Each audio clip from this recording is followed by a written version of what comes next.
chapter 12, text 6 and 7. Go ahead. Hare Krishna Prabhuji. Hare Krishna. Chapter 12, text 6 and 7.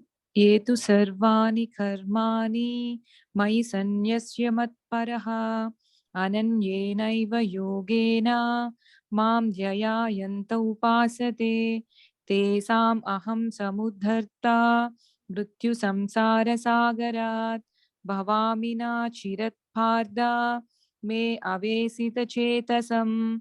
But those who worship me, giving up all their activities unto me and being devoted to me without deviation, engaged in devotional service and always meditating upon me, having fixed their minds upon me. O son of Partha, for them I am the swift deliverer from the ocean of birth and death. Okay. So let's quickly go back and see a little bit of review of where we were. So text 5, we ended last time. For those whose minds are attached to unmanifested impersonal feature of the Supreme, advancement is very troublesome. To make progress in that discipline is always difficult for those who are embodied. So Krishna couldn't be more clearer. Impersonalism is troublesome. It's difficult. It's not natural. That's what Krishna is saying, right? So that's why Srila Prabhupada was so heavy against impersonalists and impersonalism, because Krishna personally said this, right? So those whose minds are attached to unmanifested impersonal feature of the Supreme, advancement is very troublesome. To make progress in that discipline is always difficult for those who are embodied. Now, you will see in our country, a lot of times, impersonalists become politicians, social workers. That's great, but Bhakti becomes boring for them. That's why they have to kind of move into some other direction to fulfill their needs. One who is a devotee, such a person is happy in a mud hut or in a palace, being an entrepreneur, or being a monk or whatever, it doesn't make a difference. But for an impersonalist, because it's so difficult to deal with something that's not tangible, not visual, it's Krishna saying it's troublesome to make progress in that direction. But right after that, Krishna is defining the personalist side of things. How are we personalists? Krishna is saying, but those who worship me, worship means it's a loving exchange. You can't worship a light bulb, a light, a Brahma Jyoti. Worship means offering beautiful prayers, prayers glorifying Krishna's pastimes, his qualities. So the personal aspect, so worship is only possible in a personal setting, right? So but those who worship me, giving up all their activities unto me. He's not saying giving up all activities, but giving up all activities unto me. That means they're doing those activities for him, for Krishna, right? Arjun didn't want to fight, but he's fighting for Krishna. He didn't give up activities. Giving up all activities unto me and being devoted to me, right? So doing it, but with devotion, not like, oh, this is my duty, I have to do it, so here I go. No, I have to chant, oh, God, I've been initiated, I have to do 60 dance. No, I want to do it with love, with devotion, with interest, with intention, right? So devoted to me without deviation, going here and there, right? Engaged in devotional service, seva, bhakti. Bhakti is not just sitting there and be like, oh, Krishna is great. But bhakti means devotional service. So devotional activities. And always meditating upon me. Now that doesn't mean you don't do anything and meditate on Krishna. Always meditating upon me means everything reminds you of Krishna. You're in Krishna consciousness, right? The flower reminds you, oh, it's such a nice flower. It'd be nice to offer to Krishna. You get some good appreciation at work. It reminds you, Krishna gave me the ability and people are appreciating me. How nice of Krishna to not even take that appreciation, although it is him who is empowering me, right? You see some person having great abilities. You're like, wow, how amazing must Krishna be? What kind of abilities must Krishna have? So like that, everything you see, somehow it reminds you of Krishna. That is Krishna consciousness. So that's what it means to be meditating upon me, having fixed his mind upon me. O son of Pritha, for them, I am the swift deliverer from the ocean of birth and death. So such a person is basically liberated. Swift deliverer from the ocean of birth and death. So there is no more fear of birth and death. There is no more desire for another birth. Oh, I wish I was born in a rich family. Oh, I wish I was born in a good-looking body. Oh, I was this and that. All of that is gone. It's like, I get it. I'm Krishna conscious. Krishna is my destination, and that's where I want to be. Right now, that's a very, very high standard Krishna is talking about. Give me 1 second.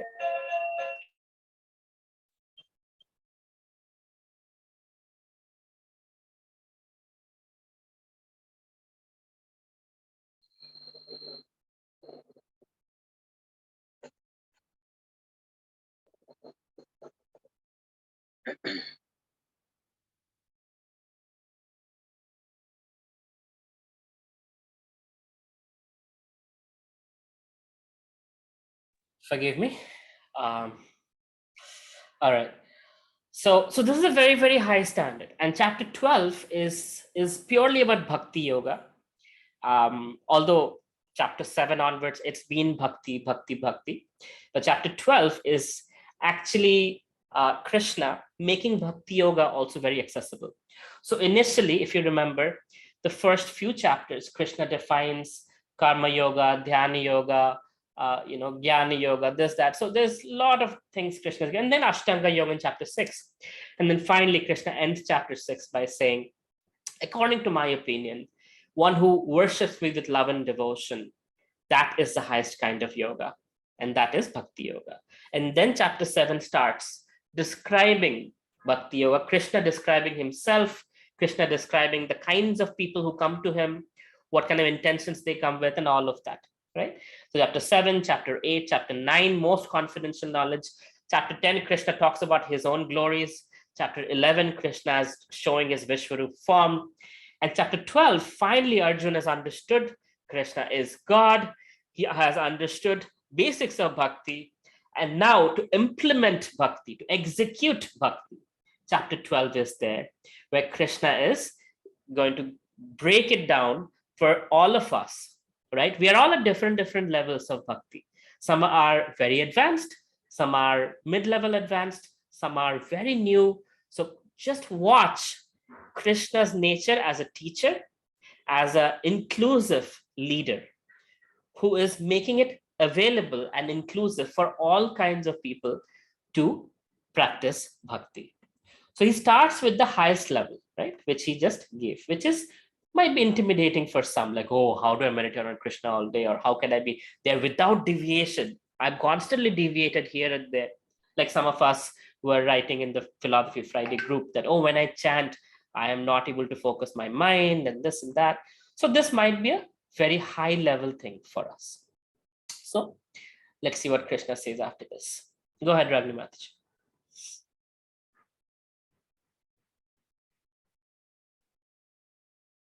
Are you there, Ragni Mataji? Yes, Prabhuji. Hare Krishna. Text 8. Me eva mana adatvamayi buddhim nivesaya nivasisyasi me eva ata udbham na samsayaha. Just fix your mind upon me, the Supreme Personality of Godhead, and engage all your intelligence in me. Thus you will live in me always without a doubt.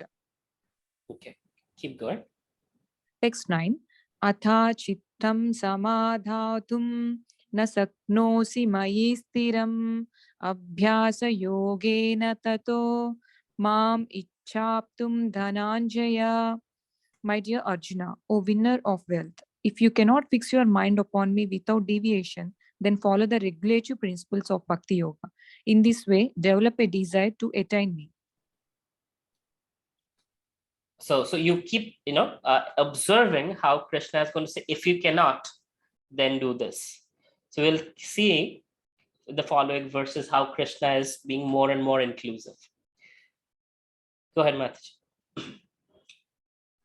Text 10. Abhyase asamardhosi mat karma paramo bhava mat ardham api karmani kurvan siddhim avapsyasi. If you cannot practice the regulations of Bhakti Yoga, then just try to work for me, because by working for me, you will come to the perfect stage.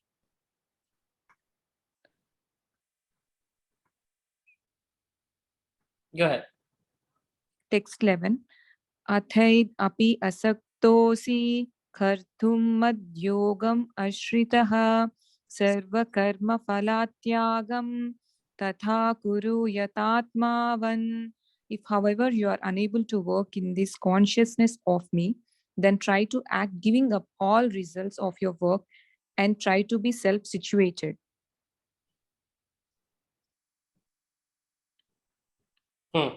Next. Text 12. Shreyo hi jnanam abhyasat jnanadhyananam visishyate dhyanat karma phalatyagas tyagat shantir anantaram. If you cannot take to this practice, then engage yourself in the cultivation of knowledge.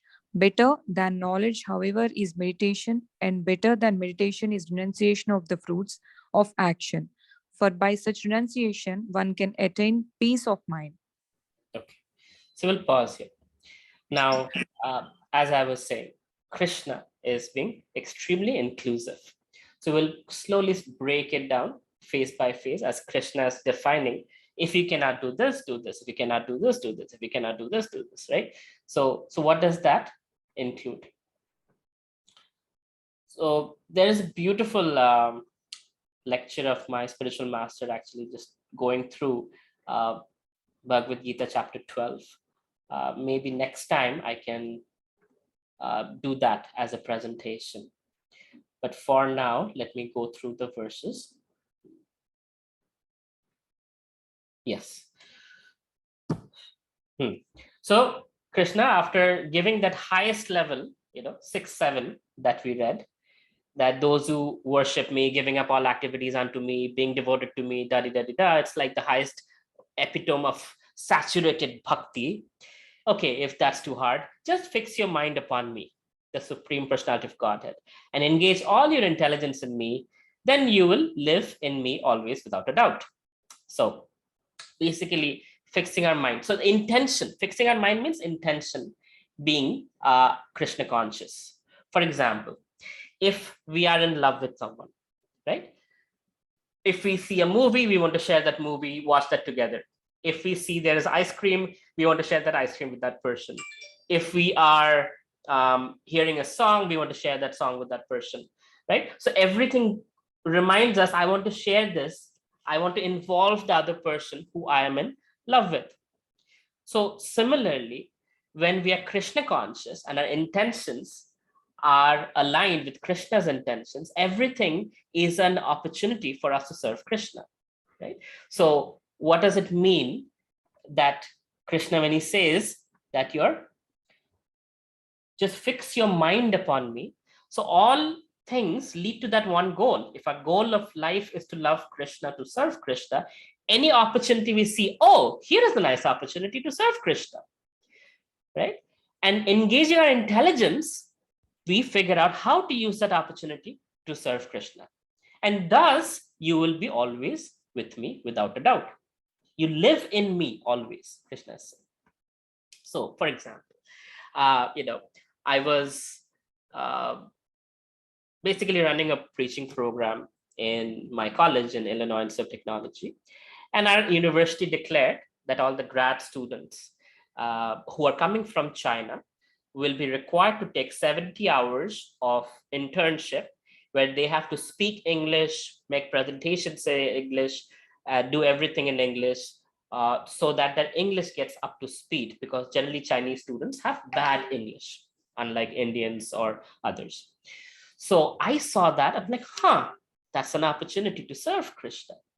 And then I use my intelligence to figure out what kind of projects to use. So I asked my university administration that how do we engage these students in ISKCON? And they said, well, they can't be asked to pray, they can't be engaged in any kind of ritualistic religious activities. I'm like, fine, we won't tell them to do any of the ritualistic religious activities. We're not putting it on the altar anyway. So, but can we have them do research? Can we have them do presentations? Can we have them, organize events? They said, yes, you can do that. I said, fantastic. So I immediately acquired Chinese books, Chinese Bhagavad Gita, Chinese Science of Yoga, Chinese self-realization. And I got 10 or 12 Chinese interns involved. I gave them the books and I said, make presentations out of them because I can't read these books. You read them, understand them, make presentations that are in Mandarin and in English. They had to read the books end to end, understand them, and they were proudly presenting to me Bhakti yoga as the highest form of yoga, and Bhagavad Gita and disciplined succession and this and that. And they were conversant in the yoga philosophy, the Bhakti philosophy. So, and it became a very powerful preaching program, Chinese preaching program, where these interns didn't have any intention of becoming devotees, but many of them ended up chanting and becoming devotees. And I was not breaking any rules because I didn't tell them to do any ritualistic activities. All I told them was study these Chinese books, make presentations, and organize events where other Chinese students can learn from you. So you learn, you understand, you present. Right. And in the process, they were like, what a great philosophy. Like, yes, it is. So that's what we do. Right.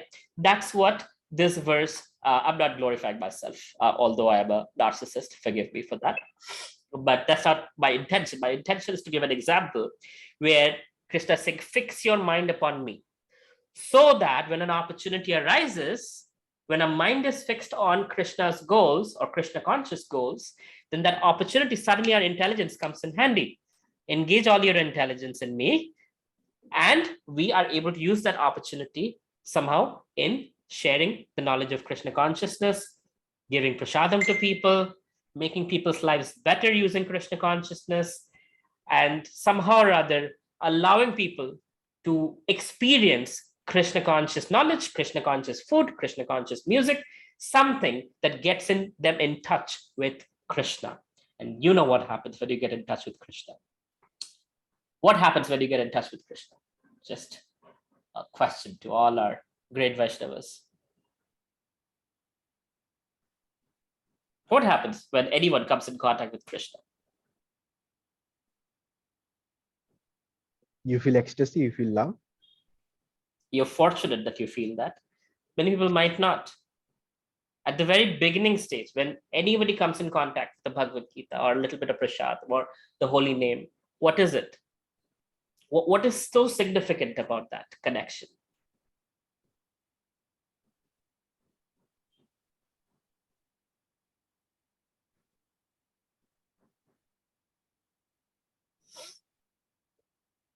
Wow, really?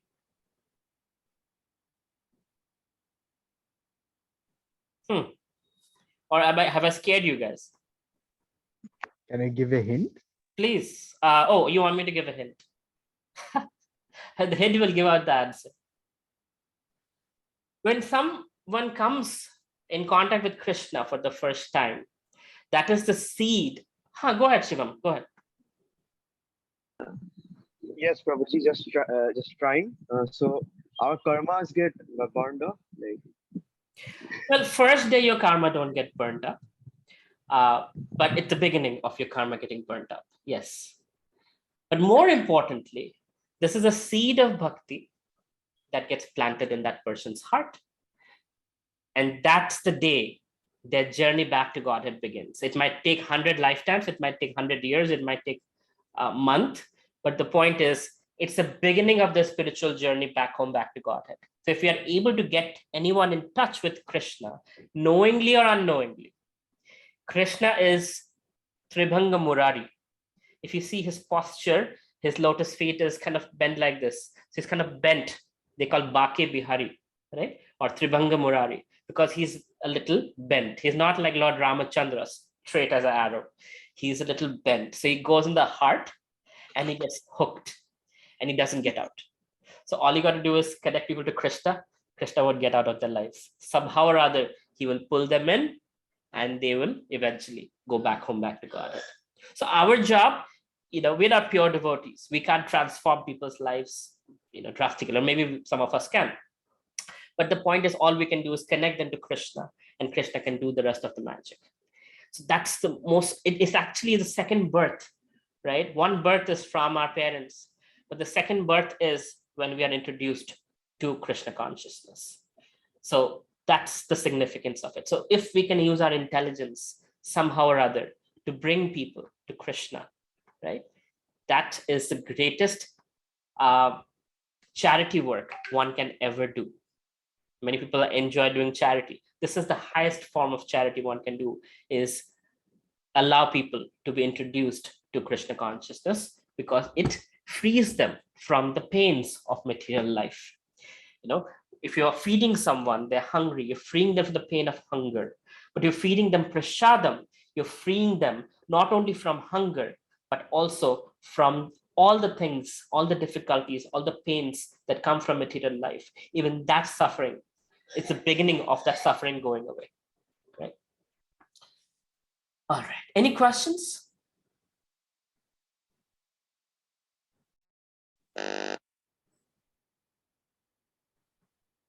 Neera Mataji, you have a question? So far, no. Thank you. Not yet, Prabhuji. Okay, all right. I heard the name Aparna. Is Aparna asking a question?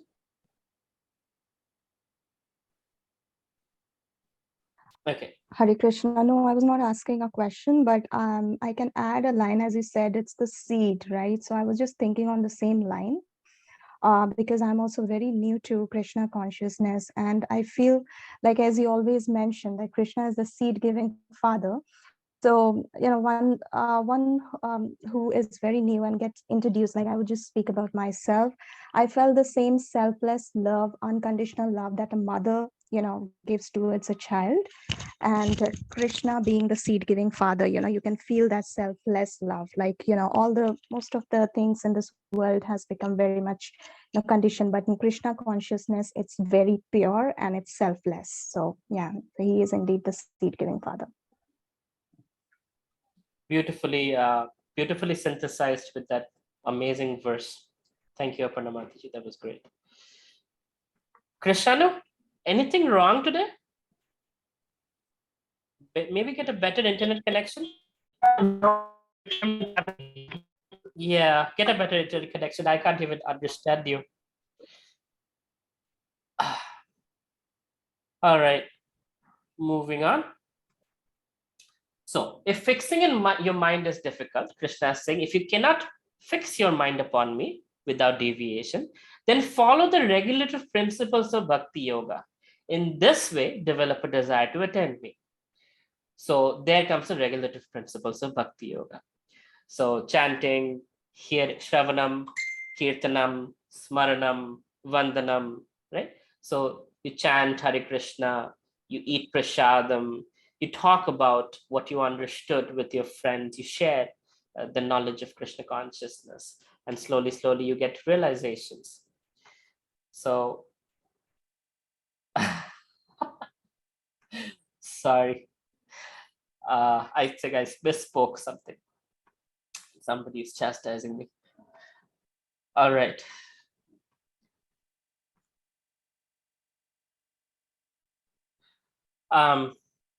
If you cannot fix your mind upon me without deviation, then follow the regulative principles of Bhakti Yoga. In this way, develop a desire to attain me. So regulative principles of Bhakti Yoga comes in here, right? So if you can't fix your mind, chant Hare Krishna, be in devotee association, worship Krishna somehow or other. That's too difficult? Fine. Krishna says, if you cannot practice regulations of Bhakti Yoga, then just try to work for me, because by working for me, you will come to the perfect stage. So for example, you clean your house and you're thinking, okay, this house belongs to Krishna and I'm cleaning the house in service to Krishna. You're cooking for Krishna. You're earning for Krishna. Arjun was throwing arrows. He's doing his occupational duty for Krishna. So like that, we work in Krishna consciousness, right? And Krishna says, if that's too difficult, here is something else. You're unable to work in Krishna consciousness, then try to act giving up all results of your work and try to be self-situated. So that means, okay, fine, you can't work for me, no problem. Do whatever you're doing, but you give the results of your work to me. That means you earn a lot of money, you do a lot of things, you get a lot of credit. So whatever the output you get, you give that to Krishna. So for example, people give in charity, right? They earn money and they give some of that earning to charity, to temple or something like that. Or somebody gets a credit, they say, thank you, Krishna. Somebody gets some award or a promotion, they say, thank you, Krishna. So basically, simple karma yoga with a little bhakti in it. And then Krishna says, if you cannot take to this practice, then engage yourself in cultivation of knowledge. Better than knowledge, however, is meditation, and better than meditation is renunciation of fruits of action. For by such renunciation, one can attain peace of mind. Okay. So if giving up results of your work is difficult, right? Because sometimes you're like, I worked hard for it. This is my car, my family, my house, my money, my. Okay, Krishna says, no problem. If giving up the results to me is difficult for you, then there is a better option, or there is another option, not better option. There's another option. If you cannot do this practice, then engage yourself in cultivation of knowledge. We are studying the Bhagavad Gita. So at least get to know about Bhakti, about Krishna, about karma, about Gyan, and through the karma, through the Gyan Yoga process, one cultivates knowledge. But he says better than knowledge, however, is meditation. And better than meditation is renunciation of fruits of action. So renunciation of fruits of action means I do because it's my duty, but I'm not attached to the outcome of it. So I am supposed to work, I will give my 100% at work. But if I'm not able to get it, the output that I am working towards, I'll not get morose, I'll not get all bent out of shape. If I get more than what I deserve, I will not go crazy, partying. It's just, I'm doing my duty, and whatever outcome is coming, right? That doesn't mean I'm demotivated. I'm motivated to do my part, and the output is taken care of by Krishna's part. Man proposes, God disposes. So that's the idea here. So by that process, one has peace of mind. Imagine how that works, right? If so many of you, well, all of us have gone through student life at least. So exams are done, then the real tension happens, right? Will I get this score? Will I get into joint entrance? Will I get into this college, that college? All of that happens because the result leads to that. Now, if the thing was, I have done my part, the best I could give my exams, I have given, the best I could prepare, I've given. Now rest is upon whatever Krishna decides. We would be sleeping happily because there's nothing we can change anyway. We have done with the exams, but that's not what happens. There's no peace of mind after the exams. After the exams, we start like, what if? This happens, that will happen. If this happens, that will happen. If this happens, oh my God, my whole life will be like ruined and this and that. So peace of mind happens when we do our 100%, and the rest, whatever we cannot control, is in the hands of God, and we don't have to worry about it. Right? That's the lower rungs, of course. So Krishna is going down, trying to be as accommodative as possible for those who are new to Bhakti. All right. So far, any questions?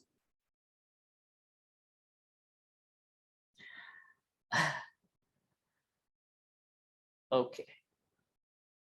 If there are no questions, we'll move on to the next verse. Somebody wants to read? 13, 14, 12, Chapter 12, text 13 and 14.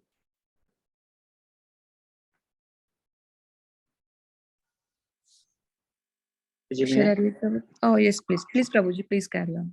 Please continue. Hare Krishna. 12.13 to 14. Advaita sarva bhutanam maitra karuna evacha nirmano nirahakara sama dukkha sukha kashmi santushta satastam yogi yattatma dridya nischaya maya arpita mano buddhi yo mad bhakta sa me priya. Translation: one who is not envious but is a kind friend to all living entities, who does not think himself a proprietor and is free from false ego, who is equal in both happiness and distress, who is tolerant, always satisfied, self controlled, and engaged in devotional service with determination, his mind and intelligence fixed on me. Such a devotee of mine is very dear to me. All right. Wow. Want to be dear to Krishna? Here are some qualities to look at. Krishna is giving it himself.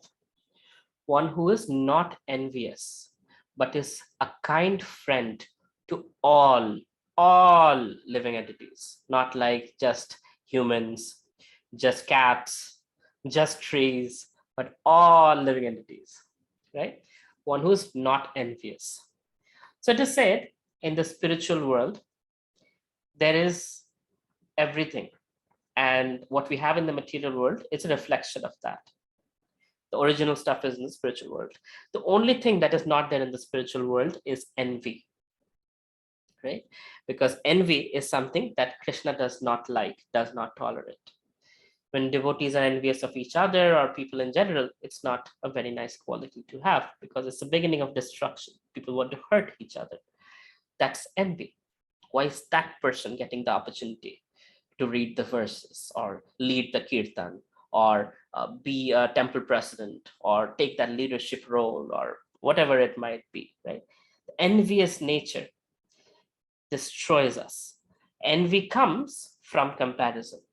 I am here, that person is there. And we start comparing.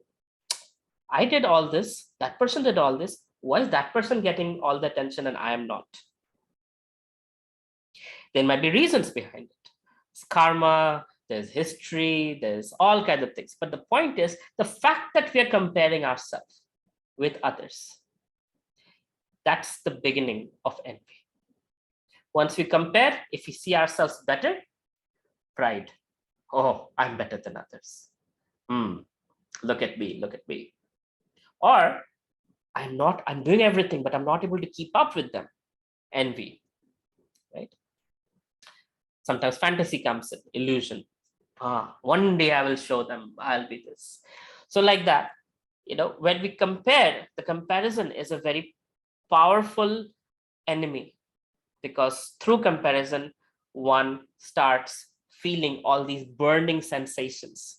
Envy, pride, illusion, these are things that burn us, right? One who's not envious, they're like, hey, you be glorious. Krishna loves me too.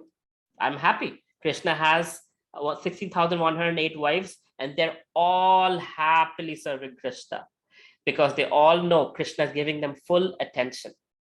Krishna's with them constantly. He's not like, oh, I'm with this queen, so I cannot be with that queen. I'm with this gopi, so I can't be with that gopi. Krishna is dancing with all the gopis. This is the time, right? That Purnima, Ras Purnima happens, right? So Krishna is dancing with all the millions of gopis. Each gopi is seeing Krishna giving full attention to her, and she's giving full attention to Krishna. And there is exchange of loving affection, spiritual loving affection between the two. The gopi's soul and Krishna is soul. Krishna doesn't have a body. Krishna is spiritual. His body is spiritual in nature. It's not made up of earth, water, fire, air, ether. So Krishna is giving full attention. So that's the beauty of Krishna consciousness. There's no envy because they all know Krishna is capable of loving everyone 100%. But we can't do that, right? Sometimes we are like trying to love this person and then other person feels left out, and we love this person, the other person feels left out. But when we love people in Krishna consciousness, then we can, just like Krishna, To the degree we are Krishna conscious, to that degree we can give ourselves, give love unconditionally to as many people as there are, because we are receiving the love from the disciplic succession, from Krishna, from the Guru Shishya Parampara, and we are giving that unlimited love to all living beings. The love is coming from Krishna through the disciplic succession to us, and what we receive is what we give. What we receive is what we give. What we receive is what we give. So we can also unlimitedly love unlimited living entities, right? We can love an ant, we can love our neighbors, we can love our parents, we can love our spouses, we can love people who are not very lovable, people who might not be the best sweet charactered people. We can feel love and compassion for all beings when we are receiving that divine love from the Guru Shishya. I should point this because Lord Chaitanya is here, through the Guru Shishya Parampara. So but in the material world, unfortunately, that might not always work out. But in the spiritual consciousness in the material world, that is possible. When we are in spiritual consciousness, spiritual love is such in nature, where there is no envy, there's no need for comparison, and everybody feels nourished. Srila Prabhupada, he had 10,000 disciples, and everyone felt 100% nourished by 5 seconds of Prabhupada smiling, or 5 minutes of Prabhupada talking, or a letter from Prabhupada, or a flower from Prabhupada. They felt completely nourished. They felt like, wow, my life is perfect. That was the beauty of Srila Prabhupada, right? Now, there was this devotee in Vrindavan. He's no more. His name was Indra Prabhu. Indra Prabhu is known to be this amazing kirtaniya. He dedicated his life to kirtan because one day he was playing the mridanga. Srila Prabhupada was walking by, and Prabhupada saw how intensely he was playing the mridanga and doing kirtan. Prabhupada looked at him and he said, Jai. And that's it. And he walked away. And the Prabhu took that Jai, that Prabhupada is happy that I am chanting intensely. So when he came to Vrindavan and he started chanting and all that, he established 24 hours Harinam Sankirtan. Because that one Jai of Prabhupada, he extended that to 24 hours of Harinam Sankirtan. And even if you go to Vrindavan temple, ISKCON Vrindavan today, you will see 24 hours there's Harinam Sankirtan happening in front of Krishna Balaram, except for during Mangalarati when there are other prayers and all happening. But other than the different, Mangalarati prayers and others, there's always Hare Krishna being chanted, even though Indra Prabhu is no more. Indra Prabhu started the tradition in the early 80s, and it is continuing, and it will continue for the rest of eternity. Because Srila Prabhupada said, Jai, looking at him, right? So Prabhupada could satisfy people just by giving them a little bit of inspiration here and there, because he was taking Krishna's love and he was giving it to others. So it's not the quantity, it's the quality. The quality is so intense, right? It satisfies us. So there is no envy then, like, oh, that he's more satisfied than everybody's satisfied. No, I'm fully satisfied. With 5 minutes, with 5 seconds, with 5 days, whatever I'm getting, I'm fully satisfied. That is the nature of spiritual world. So non-envious quality is something we have to really, really work to get out. And that's the first one Krishna is mentioning, that if you want to be dear to Krishna, one who is not envious, but is a kind friend to all living entities, who does not think himself a proprietor and is free from false ego. So another thing not to do is think himself as proprietor. I own this. I am the owner. I am the enjoyer. I am. Like Hiranyakashipu, right? The demons are very much into that. If you see Hiranyakashipu, if you see Ravan, they're all about my kingdom, my this, my. Even things that are not mine are mine. Like Ravan went after Sita Devi, somebody else's wife. Why do you care? No, somebody else's wife. She is pretty. She needs to be mine. That's the demoniac mentality, where it's I and mine constantly. So Krishna is saying, without the proprietorship mentality, Ishavasam idam sarvam. So without the proprietorship mentality means we have everything for usage, but Krishna can take it away at any time. It is on rent from Krishna. Krishna has somehow given me kindly some money, some intelligence, some resources, and I'm using that to the best of my ability till it lasts. And whenever it's not there, like today we have youth, some of us have youth, some of us have strength, someday we won't have that. And that's okay. At that time, we'll serve with whatever we have. Today we serve with whatever we have. Point is, Krishna has given us something. I'm fully satisfied. I'm not proud of it in the sense I'm proud of my relationship with Krishna in one sense, but not the pride, where it's like, aham, right? I am, look at me. I'm better than others. So pride is possible when we are comparing. Envy is possible when we are comparing. So don't compare. Being fortunate is wonderful. I am so fortunate that I am in Krishna consciousness, that Krishna knows me, that I have such interaction with devotees of Krishna, with Krishna himself. Oh, I'm so fortunate. But the pride is, oh, I'm more fortunate than others. I am more lucky than others. I'm better than others because I'm a devotee. I'm a vegetarian. I follow this, I follow that. Others don't do it. Oh, look at me, look at me. I am so much better than others. Pride, boom, gone, right? Krishna's mercy suddenly gets cut off when there is pride in the heart. So comparison, no, not comparative, but feeling fortunate, wonderful. But when we compare with others and feel like I'm better than others, that's not a very nice thing to do. Okay, so let's see what else Krishna says. So he says, one who's not envious but is kind friend to all living entities, who does not think himself a proprietor and is free from false ego, ahankar, free from false ego. False ego means I'm a man, I'm tall, I'm short, I'm good looking, I'm ugly, I'm this, I'm that. Basically, I'm this body. That's the false ego, the false sense of I. The true sense of I is what? Anybody want to share? What's the true ego? Part and parcel of Krishna. Can you say that in one sentence?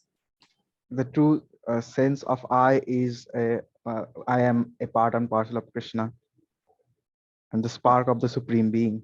Yes, I'm a spark of the Supreme Being. I'm part and parcel of Krishna. That's the true ego. And the false ego is everything else. I am a doctor, I'm an engineer, I'm a this, I'm a that, I'm an Indian, I'm a man, I'm a woman, I'm a this and that. Everything relates to this body, where this body is taken birth, what this body looks like, what this body has created. But the true ego is the soul, the spiritual understanding of who I am. And that is, I'm part of Krishna, I'm a spark of Krishna, I'm divine. Who's equal in both happiness and distress. Imagine. Now, that's not being stoned. You might think, oh, I can't party when I'm happy, I can't cry when I'm... No, of course we can. But one doesn't get overly on the other side, like suicidal when one is super sad, or one is super happy and goes into like drinking mode. But there's a balance. Yes, I'm happy. Things are good. Congratulations, team. We did well. There's room for celebration. There's room to be happy. But extreme is not good, because extremes lead to difficult situations or attachments and other things thereafter. You forget that things can change very, very quickly, right? In both cases, when you're super depressed, you forget that things can change for the better thereafter. When you're super happy, you forget that things can go bad. So when we lose track of things, things go wrong. So one is equal both in happiness and distress means one has a calm mind, one who's able to enjoy or suffer without being overwhelmed, without going overboard, right? Who is tolerant, always satisfied, self-controlled, right? Tolerant. A child is not tolerant. Child cannot, a little bit prick, child will start crying. But an adult is tolerant. We understand the world is not perfect and we tolerate things. always satisfied. Krishna, this is what you've given me. This is what I deserve. In fact, I deserve much less, but you're very kind. Given it to me. Thank you very much. I'm satisfied. Self-controlled. That means controlled mind, controlled senses. And engaged in devotional service with determination. So trying to chant with determination, trying to control the senses, trying to follow the 4 regs, etc. There's this level of determination that even though my mind says I don't want to, even though I'm feeling lazy, I'm feeling sleepy, I'm feeling distracted, let me still try to do it. Let me still try to put in the effort. Let me keep trying because Bhagavad Gita says so, my seniors say so, my mentor says so. Let me try. So that's the determination. That although too many negative influences are there, we still want to give our 100%. His mind and intelligence fixed upon me. I already explained that in the last verse. Such a devotee of mine is very dear to me. So you want to be dear to Krishna? That's the prescription from Krishna. Are there any questions, reflections, sharing of heart? Prabhuji, you Unmuted. mentioned, Yeah, Prabhuji, you mentioned comparison might lead to envy, not might, but it will. it will, right? So Envy or pride. in material world, like, isn't healthy comparison good? That a such and such devotee is doing so much teaching, how can I do such more things like him, so that we can do more good? Can, like, is that thinking like that comparison bad in some sense? It's not good or bad. It's how you take it. So for example, that devotee is doing more preaching, so I should do, versus I am doing, can I do better? Can I beat myself? Can I be more efficient? Competing with myself is perfectly fine. Competing with others, for what purpose? If it is for Krishna consciousness, it still has room for that. If it is for other things, what happens is generally it moves on to other things. I might be like, going in for comparison in terms of Krishna consciousness, but soon it'll be like, oh, he sings better, or he does better, or he's appreciated more, he has better wife, better this, better that, and it goes into the material. Because we are not pure devotees, the comparison won't stay only at the devotional level. That's a gray area. It will deteriorate down to the material area, and then things get very toxic. So basically the right question is, how can I do more? How can I be How can I better? compete with myself? How can I do better than yesterday what I did? Okay. And see see other people as inspiration, that hey, this guy has done so much good things, how can I be better? Correct. Okay, thank you. Pradeep saying his mic is not working. So Pradeep, by the way, thank you for joining. Welcome to Philosophy Friday. Very happy you could join in the holy month. How to decide whether I have given my 100% or not, because from there starts the process of regret. So when you eat and you're full, do you know you've reached your 100%? Yes. Can you go a little bit more? Sometimes, yes, you can go 110%. But when you reach your 100%, you know. So in your heart of hearts, you know you're giving your 100%. If you've not been able to give your 100%, then that's the 100%. That's so your 100% might be here, and the capacity might increase, and then you give more, and this is your 100%. Then your Krishna increases your capacity, and you give 100% at this level. So wherever you are you giving your 100%? Now, regret should not be there. Regret should not be there. It should be more like,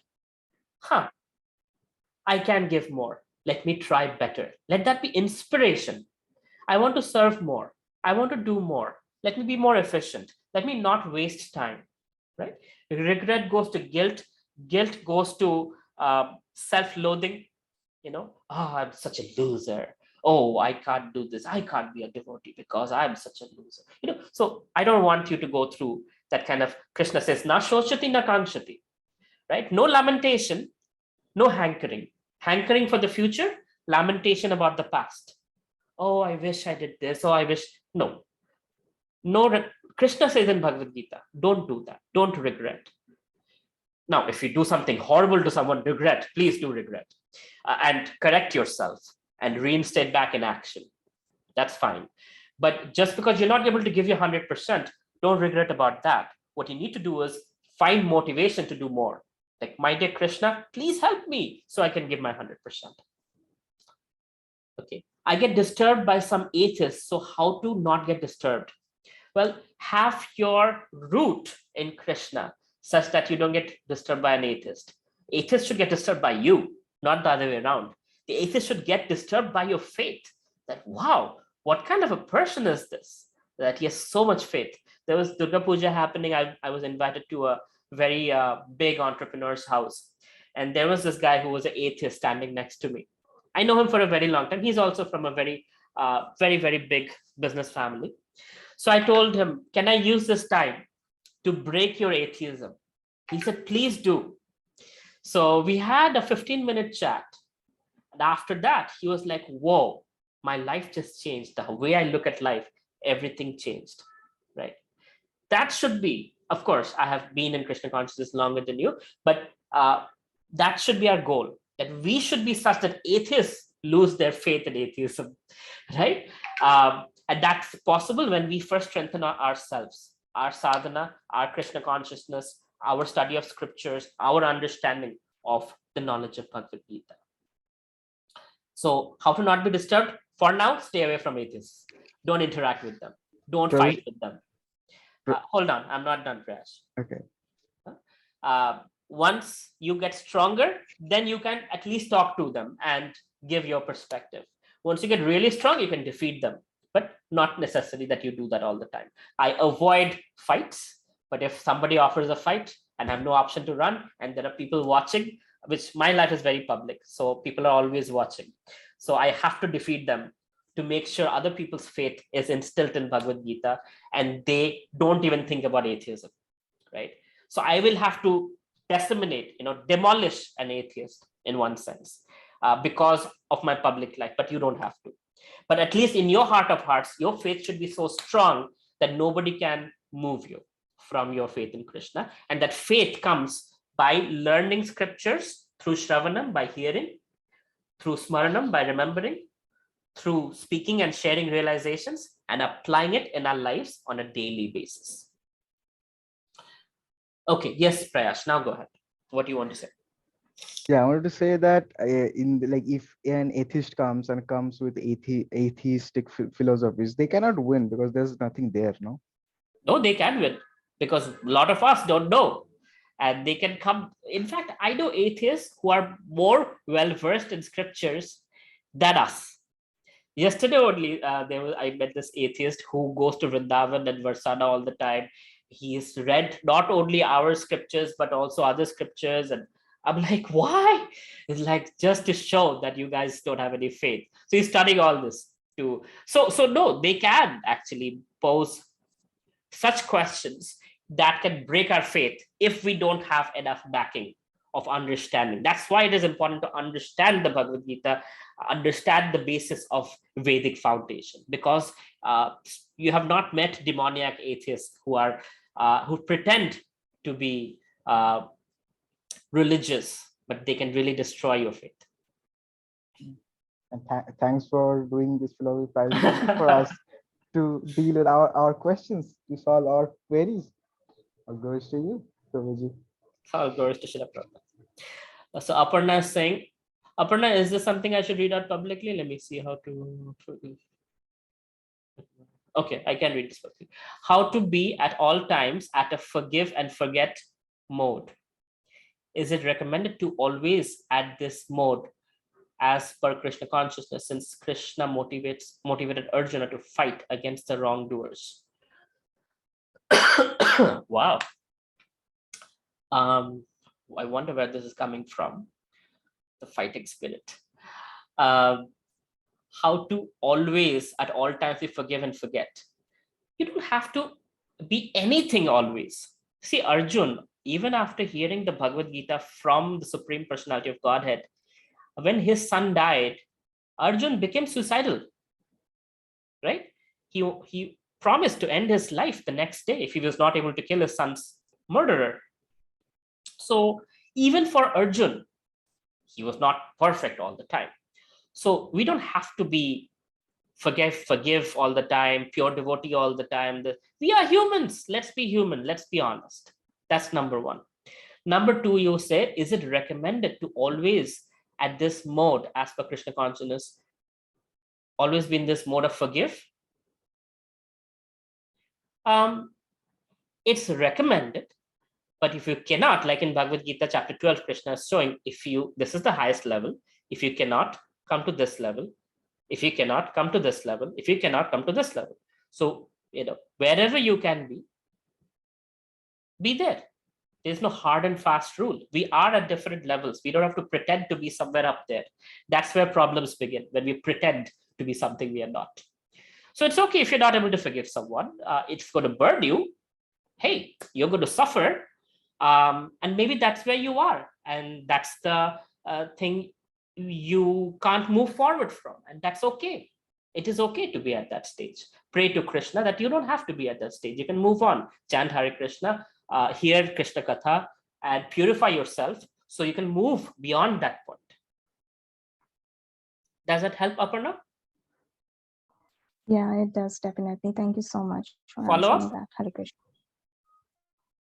No, I am good. Okay. All right. I'll end it here because I have another meeting starting right at 8:30. Thank you very much. Srila Prabhupada ki jai, Srimad Bhagavad Gita ki jai. Hare Krishna, everyone. Have a good night and happy Kartik. If you get the chance, please offer a ghee lamp to Krishna every evening and sing Damodar Ashtakam. If you cannot offer a ghee lamp, you can offer a candlelight. If you cannot offer a candlelight, at least you can offer whatever light you can offer to Krishna. But it's nice.